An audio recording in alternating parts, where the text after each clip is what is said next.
Ben Dewell, you are a candidate for the 20th Congressional District, left vacant by former Congressman Kevin McCarthy. Thank you so much for joining us in studio today. Thank you, Jenny. I appreciate the opportunity to be here and talk to people about my positions and why I've been in the race. Of course, that's exactly why we have you in here today. Let's start with the brief introduction of you for our viewers. Put aside the politics, who are you, Ben? And you know, what should voters know about you as a person? Well, I'm a true independent, and even though I ran as a Democrat 2 years ago, I have been an independent, middle-of-the-road Democrat, and I really fit in the rural communities that I have lived in for the last over 50 years, both in rural Clovis, Fresno County, and now in rural Kern County in Stallion Springs. I've actually been a legislator in Stallion Springs, and then I'm a board director there, and that's what we do, is we set policy. We actually legislate for the district, and that's in the very important facilities that we have there. You know, we do police, parks and rec, roads, sewer and waste. So it's all the critical infrastructures needed to run a community, and I have that experience over the last 6 years. I am also an appointed director with the Variance Hearing Board of the Eastern Kern Air Pollution Control District. So in that guise, I function mainly as a adjudicator in variance hearing requests. And so it's kind of two different sides of government. And I do have experience in working with people in a nonpartisan way. And that's the main emphasis that I can give to you today, is I am willing to work and compromise with anyone to get things moving. And that's the problem with Congress right now, is there are no compromisers that don't come from the middle. And coming from the middle, as independents can, we can work with either side to get Congress moving and unstuck. Return power to Congress from the executive branch that they have ceded over the last 30 years. We see this happening right now. Border asylum and border issues are foremost on everybody's mind, but it has just been taken away from everyone by a single person. And that is not the American way. The voters, the constituents, the people of the United States should have a say in what is happening in the border. With me, they will. With other independents running as no party in this state, because that is the official definition for a real independent.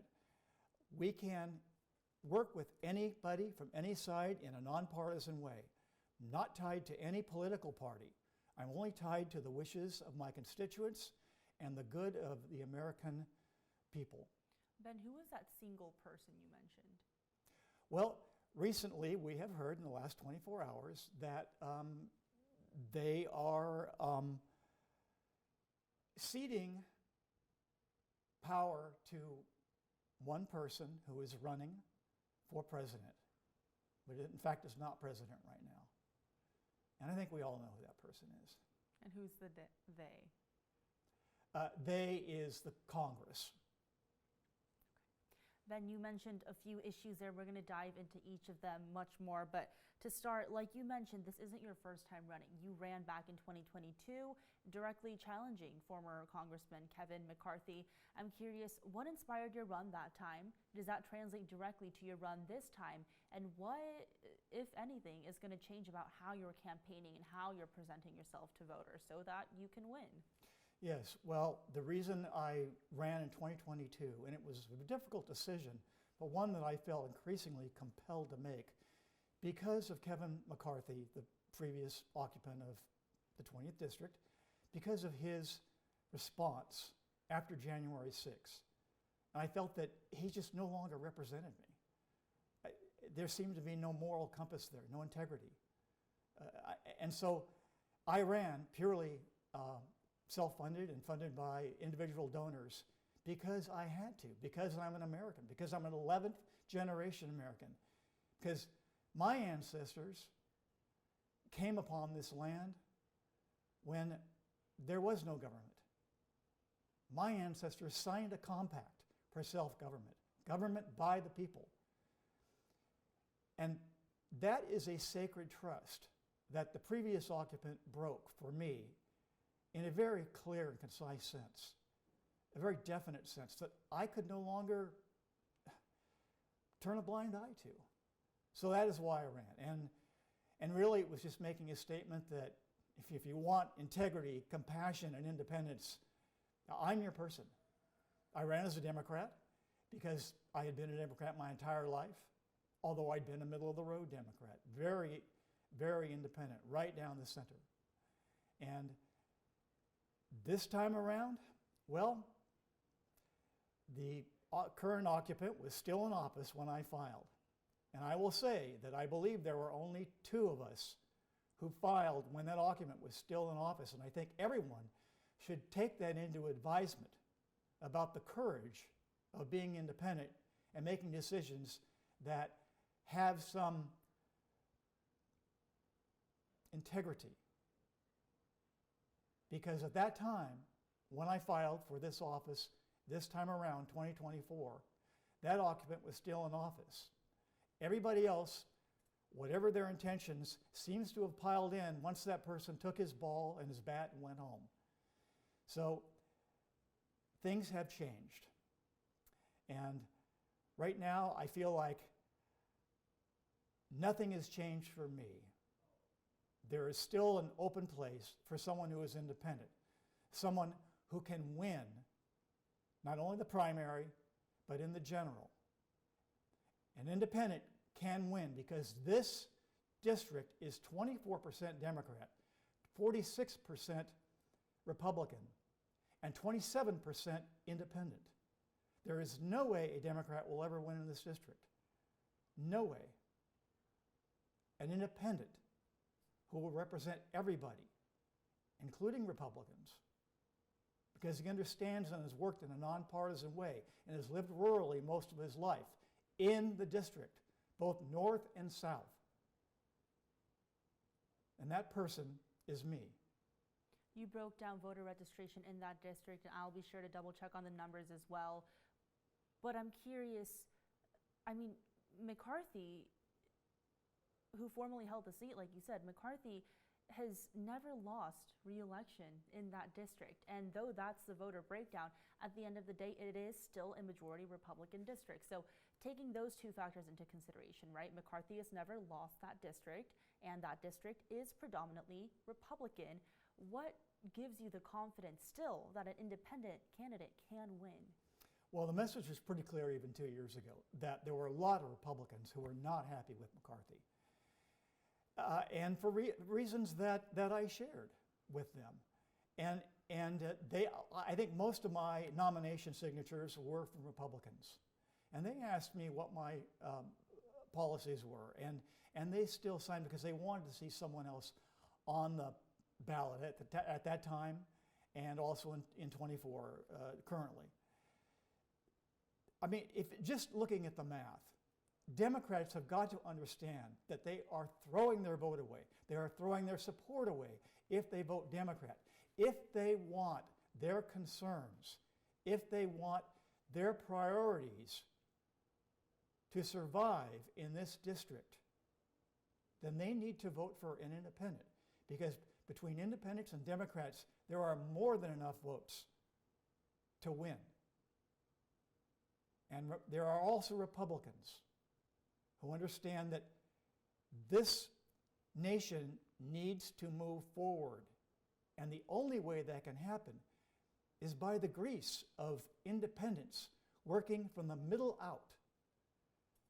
And I'm that person, and that person has to have integrity. Will that person always represent every person? No, that's not a leader. That's a sycophant, and I am not a sycophant. And I pledge my allegiance to the Constitution of the United States, as I have done in my oath over 10 times in the last 6 years.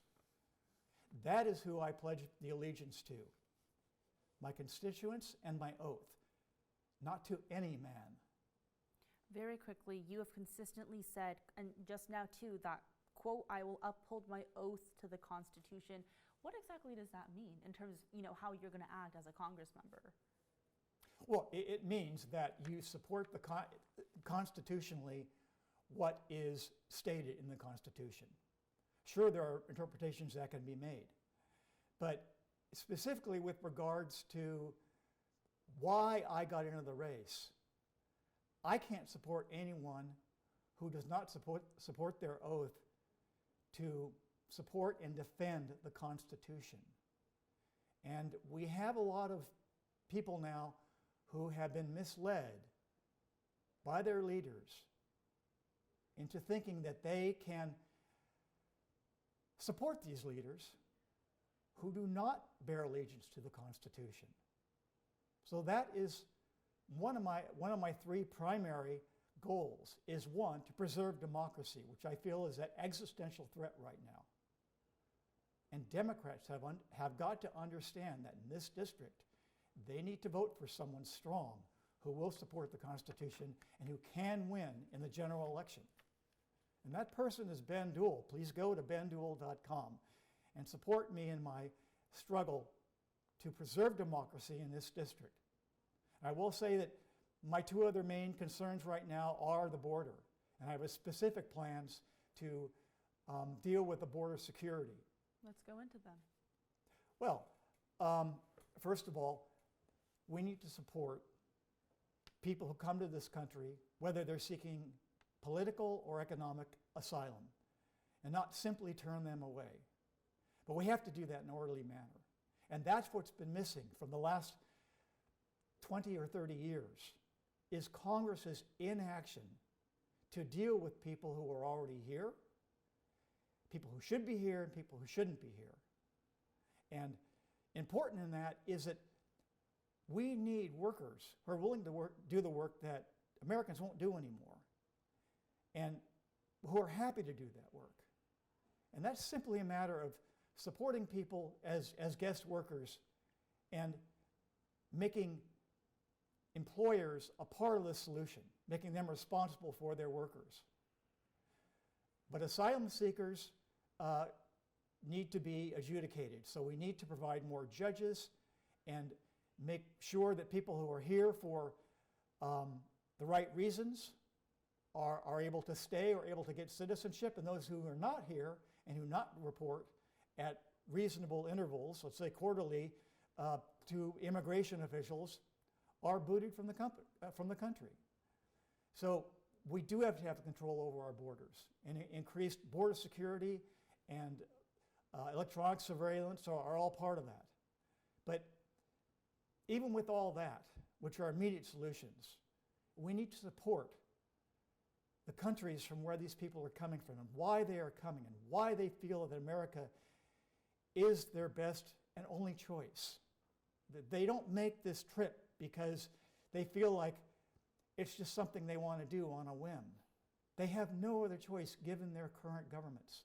We need to support governments, support democracies throughout the Western Hemisphere, throughout Latin America, so that they want to stay home. I mean, this might be viewed as kind of a Marshall Plan for dealing with the situation. I think it is very similar, but we need to put resources into keeping people at home. And those that do want to immigrate for the best reasons that they can come up with and that we can possibly perceive of, have a road into this country. So to kind of summarize, secure the border, yes, but also tackle those root causes as to why these migrants are coming to the U.S., coming through the border in the first place. Yeah, the root causes should take care of a lot of the issues of the porosity of the border right now and the increased amount of people we see coming. But we will never solve this problem. We will never solve it with laws or with walls. The walls were made to come down. They were made to breach. We've already seen it on the border. So you were not for a border wall? I don't think it's a best use of our money as Americans. But that money could be diverted into border security, increased border patrol, and increased electronic surveillance. None of that will ever mean anything until we take care of the problems that are coming from the Western Hemisphere. And really, it isn't even a Western Hemisphere problem alone. We see this throughout the world. We see this in Europe from people who are immigrating across the Mediterranean at the cost of their lives. And we need to accept that this is something that they do willingly and with great courage. And don't we want those kind of people to be Americans? So to be very clear on your stance on immigration and border security, do you believe that every single immigrant, regardless of how they came into the country, right, whether they're here legally or illegally, do you believe every single person deserves a pathway to citizenship? If they're here illegally, that pathway would be difficult. My feeling is that if they have come in illegally and they have not reported, that they need to have some consequence. And the consequence I would put is on this is that they need to, that they would be they would not have a pathway to citizenship, that would be denied them. So that would be the carrot and the stick approach. Doesn't that mean deportation? It would mean deportation, of course. And this administration has deported more people than any other previous administration. You know, there comes a point where people either have to follow the law, and we see this when they come to the border after making this horrific trip with their families, with their children. We see that they lay down and they report to border security. They want to be law-abiding citizens. The people that don't, the people who have malice in their mind for America, those are the people who aren't going to report. And when those people are found, they need to be denied any kind of citizenship. But some of the people that do come in genuinely to live a better life, right, and to provide for their family, some of those folks may have had to come in illegally. In your answer before, you said in a broader statement that those who come in illegally should be deported. There should not be a pathway to citizenship. So under that umbrella term of illegal immigrants, right, again, there could be those genuinely hardworking with good intention.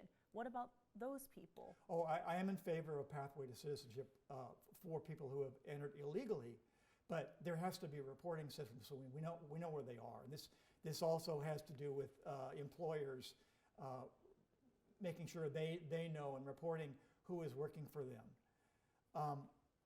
As far as DACA is concerned, if that's where you're going with this, I think DACA does deserve a pathway to citizenship, and those people need to be taken care of. And we briefly touched on the current administration and the prior administration. If it comes down to a Biden-Trump rematch, which a lot of people are predicting it will very well be, who would you endorse, Ben, as an independent candidate? Who would you endorse? Are either candidates strong enough, fit enough to be the next president? I see no reason that I would not support, if not endorse, I'm not sure anyone cares about my endorsement, the current president. Especially when it comes down to the current president versus the former president? The former president is part of my reason for running for the 20th Congressional District. Can we delve deeper into that? Well, his response to not winning the election really is pretty much by common sense and textbook insurrection. And insurrectionists are not even allowed to run. But people should keep that in mind, whether he's prevented from being on the ballot or not. And I don't know whether, if the next question is whether I would endorse him not being on the ballot. I just think people need to know that he doesn't represent America. He's only ever represented himself. And he is not worthy of your allegiance. Whether the current president is worthy of your allegiance, well, he is the president. Is he the best man for the job? Given the choice, I would have to say yes. In general, do we want someone younger, someone with more energy? We can all see what's gone on with the president in the last few years. Well, there are elections, and there'll be another one in 4 years. And I have no problem with the current president in his response to either domestic or foreign situations that have developed. Moving on, you mentioned your top 3 issues are democracy, border security, and what's the third one? Oh, yeah, I'm sorry. We expanded on the border before you can get to the third one. Right. The third one is to get legislative power back to the Congress. They have ceded and abrogated their power to the executive branch, no matter who it is, for the last 30 years. And they've done that because they are unwilling to act and legislate, because they are unwilling to work from the middle. This is the only way that the legislature will get any power back. We see that now. We're on H.R. 2. Two laws in 2 years. That's all that they have done. In one sense, maybe that's a good thing that there are no more laws. But the thing is, this country needs to have direction, and that direction comes from Congress and the executive branch, but in equal amounts. And what has happened is, because they are unwilling to act, we have executive action after executive action, and every new administration is going to undo the last administration's executive actions. So we get nowhere. And that's why I'm running, is we need someone who knows what compromise is, who is willing to work with both sides, no matter how extreme, to come to a consensus in the middle. And can I do this by myself? No, we need more independent thinking people, even if they're not partisan. I mean, even if they are partisan. But the problem is with partisanship is that they've always got to report to their party. And I can tell voters for certain, constituents in the 20th Congressional District, that I will not be on the phone for half the day soliciting contributions for my next run. My contributions only come from individuals, not from a party. And in relation to this district, Democrats, I'm pleading with you to look at how far your votes and how far your contributions and your support to your candidates has gone in the last 30 years in this district. And understand that your priorities are obtainable if you support an independent who shares your values. And Republicans, someone who understands what it is in rural America and how it differs from urban America and how your needs and your desires are different. And independents, I'm your man. And Ben, just a few more questions from me because we are in a bit of a time crunch. Regarding this CD20 2024 race specifically, like you said, 11 candidates, including yourself, it's quite the field. Who do you view as your biggest opponent? I mean, you have one more NPP candidate, TJ Esposito. Who do you view as your biggest opponent in this race? By the way, I met TJ a couple of days ago in an interview, and I would say that I do like him a lot. I hope he sees that maybe one independent is important in this race, but there are a lot of Republicans. And I don't know how this is going to shake out. This has been a very bizarre experience for me in terms of the second run. I did not plan that or even think that any of this was going to happen. But obviously the big dog is Vince Vaughn because he's very well known. My issue with this is, I mean, he's kind of greedy, isn't he? He's running for 2 offices. He's not even saying what he's going to do, whether he wins one or the other. He has one person running against him in the assembly race, and that is as a write-in, as a kind of safety. But what's going to happen is Vince Vaughn is probably going to win the 32nd Assembly again because he's unopposed with one write-in. Well, one write-in that I'm aware of. But if he wins the 20th Congressional District, presumably he has said that he will relinquish his seat in the assembly. Well, there will be another special election, so the write-in candidate won't be of any use to anyone at that point. So it's going to be a whole new shot and a whole new consequence and complexity for people to deal with again. As is the special election, which is being run to fill the vacancy left between now and 2025 in the 20th. And you're a declared candidate in that race. I have filed and I am declared candidate in that as well. And when it comes to water, which is a very big issue for the district and also the district's constituents, what is your take on water? How do we tackle that ongoing issue? Yeah, well, water in California has always been a big issue. I mean, we have to face the fact that California is, especially the Central Valley, is climatically a desert with less than 10 inches of a year on average. So water imported into the valley, both from within the state and without the state, has always been required to get the amount of water we need to sustain agriculture. And agriculture uses 80% of the water. So we need to change things up a little bit, and right now we have a good start on sustainable groundwater. That is where our biggest reservoir is, much bigger than any other reservoir on any Sierra River on the western side of the Sierra. And the fact is that California is already the most dammed state in the country. And all of the rivers that have been dammed and have reservoirs are pretty much been done.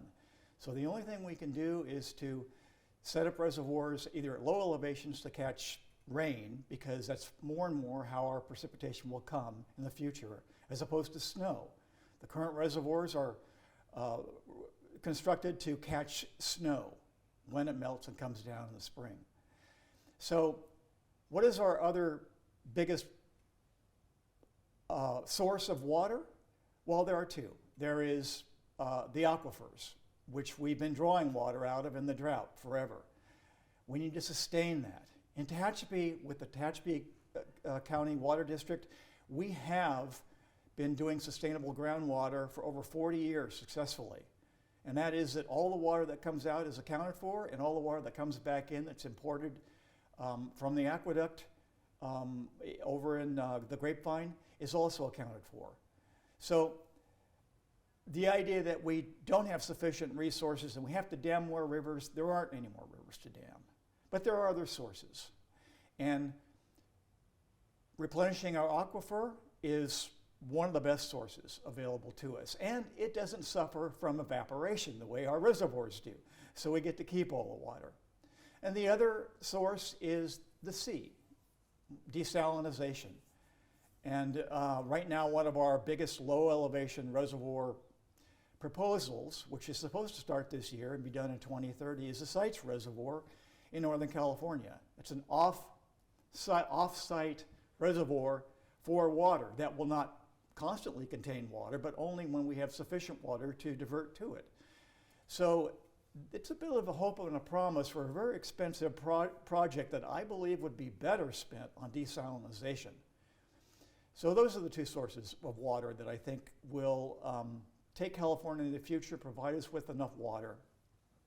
So you and I have been through a lot of issues, and we still need to touch on the oil and energy industry, but I'm curious, when you're in Congress, Ben, all of this is going to require getting federal funds, right, designated to the Central Valley. When it comes to actually investing money here, federal funds here, what issue do you think would be your priority? Where do you want to kind of see those funds go to immediately when you're up on Capitol Hill? Well, certainly water, as we've just discussed. That is probably the most important thing for California. But also our transference into renewable energy from non-renewable sources. And the state is already doing that to some extent, and they recently released monies for oil workers. But that's a change which is happening. It's been led by private industry for years, and there's no reason why this district, at least the southern part of it, Kern County, can be a leader, as it is right now, already in renewables, solar and wind. So in terms of getting money, well, yes, that's the reason I need to get into Congress. And in order to get anything passed, I'm going to have to do it as an independent. We see this from the death of the border bill in the Senate that has just happened over the last couple of days. We see this through the intransigence of the House of Representatives Speaker, who says he won't even bring a bill at this point. That's all politics. It's all partisan politics. That's not what I'm about. I'm about working with both sides. I'm nonpartisan. I'm non-political. I'm about getting things done the way we do it in what I think is one of the most representative examples of democracy that I have seen, and that is at the district level, where we make policy decisions all the time, only based on the things that will bring the district the best result and for the residents. So there's no politicking there, and it's nonpartisan, and that's what I will be in Congress. Work with both sides to get bills passed that are important, whether it's border security, water, general security for the nation in terms of supporting other nations, Israel and Ukraine. So all of that is important to this district and protecting this district and bringing it into the future. And additionally, Ben, I mean, we here at Channel 17, we've been calling you a science professional just because I know a lot of your background and leadership experience comes from that area.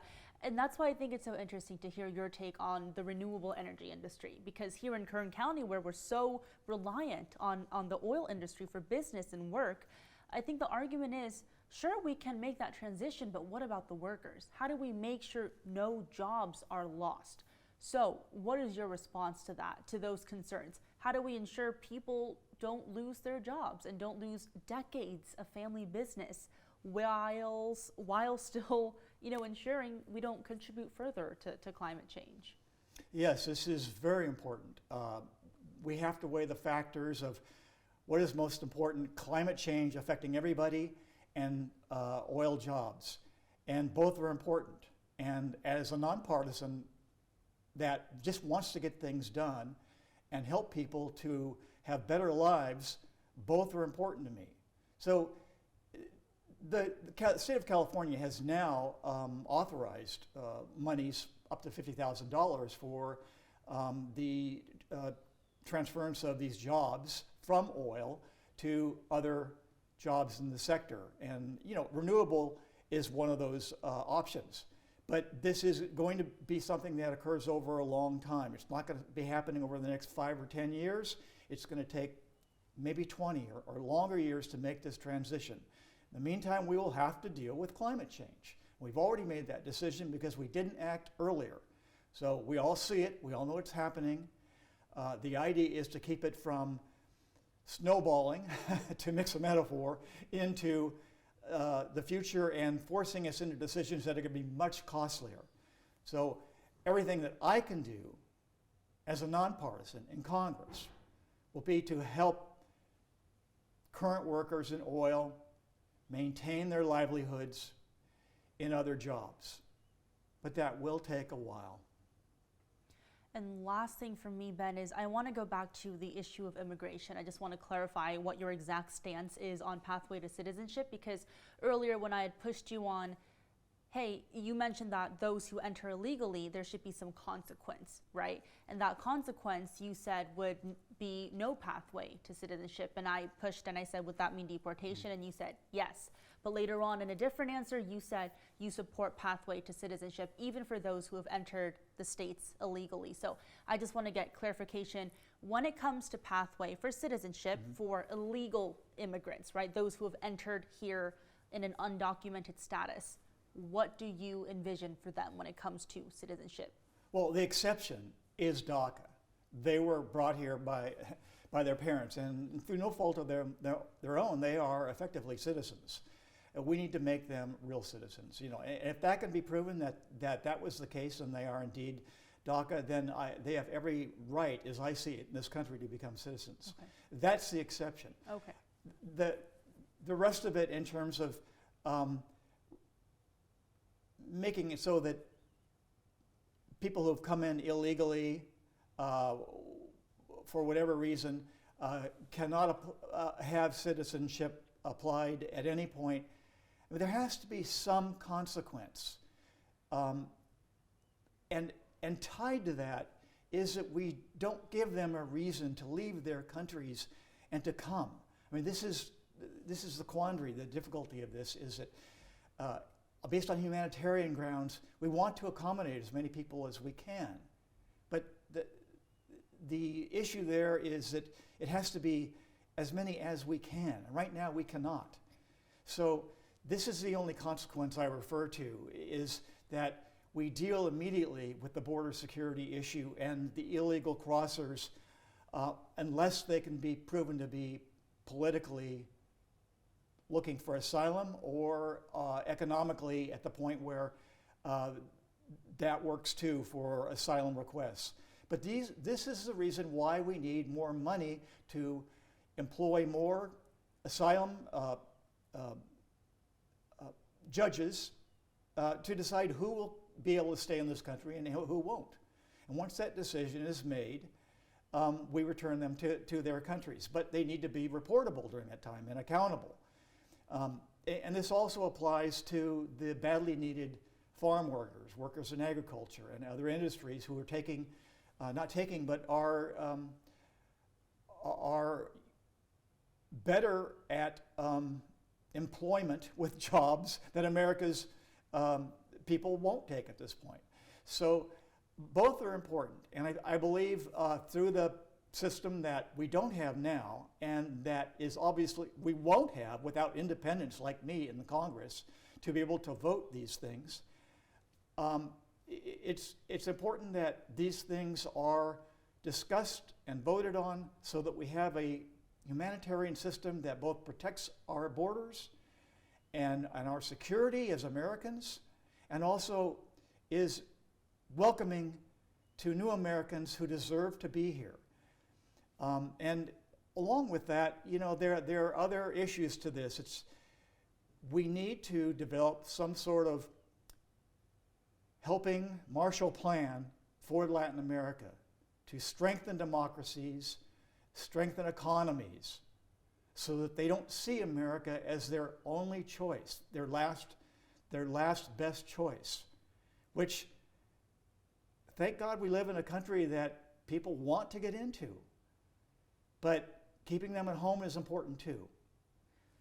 And I don't mean to keep pushing on this one issue, but just to make sure we're crystal clear, to put a very fine point on it, when it comes to pathway for citizenship, specifically for those who've entered the country illegally, the only exception is DACA. And the consequence you're talking about, it's not ruling out pathway to citizenship entirely, or it is? Because you mentioned political asylum, right? I'm referring to right now because we have an issue with the border that needs attention right now. So right now, pathway to citizenship for those who entered illegally is out of the question, unless you're DACA? It depends on why they are here. Okay. And if they become accountable. Okay, so you're not ruling it out. No, in fact, look, as an independent, as someone to look at all sides and work with all people, I'm not ruling anything out. Okay. But this is the plan I've come up with, but which, by the way, looks an awful lot like the plan that was developed with bipartisan support in the Senate. I can find very little daylight. And I feel like, you know, closure of the border, it's a harsh remedy, but it is one that maybe we need to do right now. But no, after we have secured the border so that we know who's coming in and out, then there can be other pathways, of course. I think you just be human in your response to this and take it as it comes. And as I've said in one of my written articles, you know, am I married to any of these proposals? No. You come up with a better one, I'm there with you. Because I want to work with both the left and the right. And I'll work with the partisans to get these things going in the Congress. And this will not happen without people who will work for the residents of this district and for America, as opposed to working for one person or one party. And you say that person will be you in Congress. I hope so. Alrighty. Ben Dewell, candidate for the 20th Congressional District, thank you so much for coming into studio. We appreciate your time. Thank you, Jenny.